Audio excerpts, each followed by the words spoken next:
I'm Emma. It's been 20 years since my father passed away in a traffic accident, and since then, I've lived modestly with my mother, who works as a nurse. We've always been close, supporting each other through life's challenges. Things were simple, yet happy. I never thought I'd meet someone who would change my life so dramatically, until I met Christopher. I first met Christopher while working part-time at a restaurant. He was a regular customer, always polite, and there was something about him that drew me in. Over time, our small conversations turned into longer ones, and before I knew it, we were dating. He was handsome, serious, and kind to everyone, making me feel like the luckiest girl in the world. 3 years passed smoothly, and though we often talked about marriage, Christopher hadn't proposed yet. So, on my 27th birthday, I decided to take matters into my own hands and propose to him instead. To my delight, he said yes. Right after my proposal, we went to a jewelry store, where he bought me a beautiful engagement ring. He formally proposed to me, and I couldn't have been happier. Even now, more than a month later, I find myself staring at the ring, smiling. Everything seemed perfect, but there was one thing weighing on my mind. We hadn't set a date to meet his parents yet. Christopher had mentioned early in our relationship that his parents lived in San Francisco.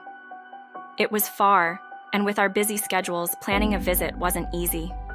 Still, I wanted to meet them soon, especially since my family had met Christopher and approved of him right away. It was strange to me that he hadn't brought up the idea of introducing me to his parents. One evening, while we were talking over dinner, I brought it up again. "Have you contacted your parents? When can we meet them?" I asked. Christopher seemed evasive, dodging the question. I pressed him, wondering if there was something he wasn't telling me. "You're not going to tell me you weren't serious about us, are you?" I teased, half joking but also genuinely concerned. "Of course not," he said quickly, but I could tell something was bothering him. "It's just, my parents are a bit unusual." Unusual? That didn't sound like a big deal, so I reassured him. "We have to meet them sooner or later, especially since we're thinking about the future." After a long sigh, Christopher finally agreed to set a date for the visit. "All right, I'll figure something out. Can you take a few days off soon?" he asked. Relieved, I checked my schedule and gave him some dates. He nodded, but there was a strange quietness to his agreement that made me wonder if he was hiding something. 3 days later, Christopher and I were sitting at a cafe when he showed me something on his phone. It was a page from a travel website, showcasing a stunning luxury hotel called the Royal Harmony Luxury Hotel. "What's this?"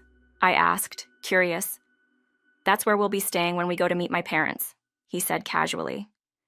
I nearly spat out my coffee. "What? Why are we staying in a place like that? It looks like it costs as much as a month's rent."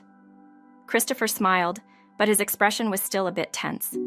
"Don't worry about the cost. I'll cover the lodging. I just need you to split the travel expenses." "But why do we have to stay at such a fancy place? Can't we just visit your parents' house?" He hesitated for a moment before answering. "Because that hotel is my parents' house." I was stunned. Christopher explained that his father was the head chef at the hotel, and the manager, his second mom, was the woman who had remarried his dad after his parents divorced when he was in middle school. His real mother had no interest in running the hotel, but his father had dedicated his life to it. When Christopher went off to university, the relationship with his parents became strained. He wasn't even allowed to stay at the hotel for free anymore. It felt like a bombshell. Christopher had kept this huge part of his life hidden from me. "Why didn't you tell me any of this before?" I asked, feeling both hurt and confused. "I didn't think it mattered," he said softly. "I never wanted to be involved with the hotel, and I knew that my second mom wouldn't approve of me marrying someone who wasn't from a wealthy background." Suddenly, I regretted pushing him to arrange this meeting, but it was too late to back out now. The reservation was made, and we were going to meet his parents, whether I liked it or not. The day of our trip arrived, and to make matters worse, it was pouring rain. We arrived at the Royal Harmony Luxury Hotel drenched, and as we stepped into the grand entrance, I couldn't help but be impressed by its elegance.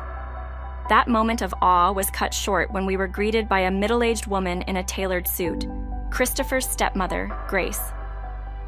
What a sight! she said with a mocking smile. "Coming into our establishment dressed like that." I was stunned by her rudeness. Before I could respond, she continued, "Could you please dry off? You're dripping all over the place. It's unsightly." Her words stung.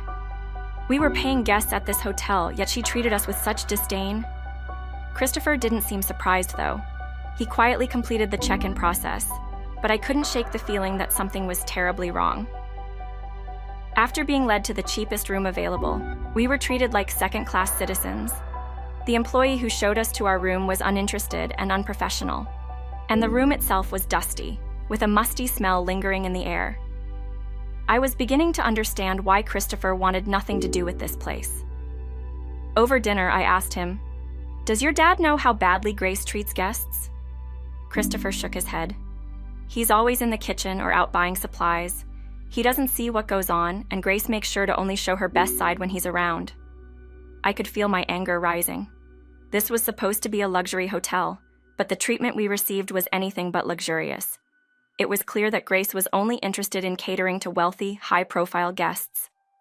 As we talked, I began to form a plan in my mind. The next morning, Grace barged into our room without knocking. She sat down across from me and started asking questions about my background, how I met Christopher, and what I did for a living. I answered honestly, telling her that I worked part-time as a cook while saving up to open my own restaurant. Grace's expression grew more disdainful with each answer.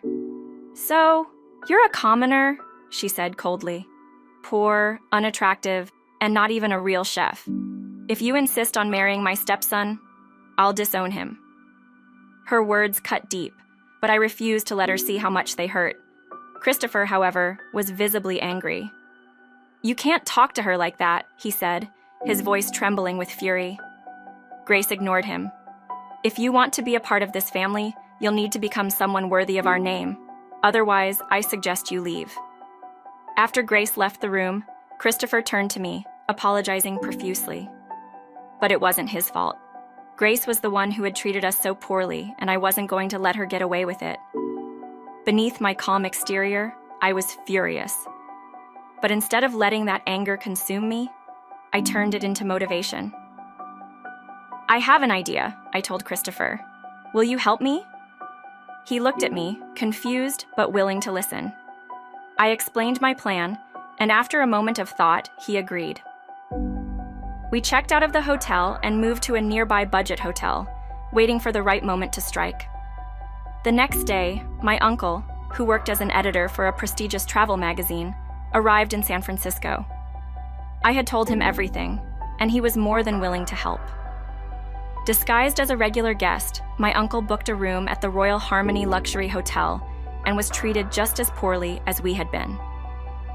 When Grace saw me standing beside him in the lobby, she sneered, "Back again? I see you've brought another low-class guest with you." What she didn't realize was that my uncle had the power to make or break her hotel's reputation. Calmly, he introduced himself as the editor-in-chief of Journey Explorer, a famous travel magazine that had once featured her hotel in a glowing review. Grace's face went pale. My uncle didn't hold back. He told Grace that he had witnessed firsthand how she treated guests and that he was going to cancel the feature they had planned for the hotel.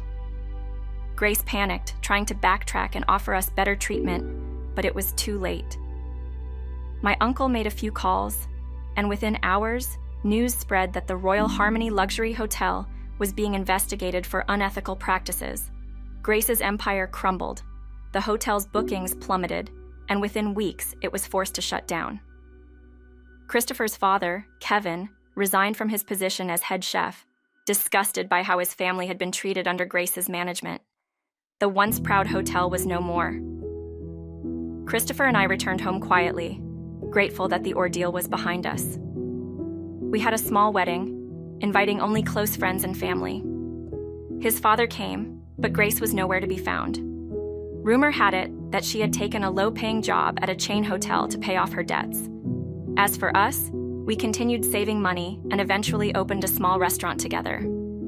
It wasn't as grand as the Royal Harmony, but it was ours. And it was filled with warmth, love, and the kind of hospitality that comes from the heart. Looking back, I realized that meeting Christopher's parents wasn't the nightmare I had feared. It was the beginning of a new chapter. We built a life that was simple, honest, and true, far from the toxic world of luxury hotels and fake smiles. And in the end, that's all I ever really wanted.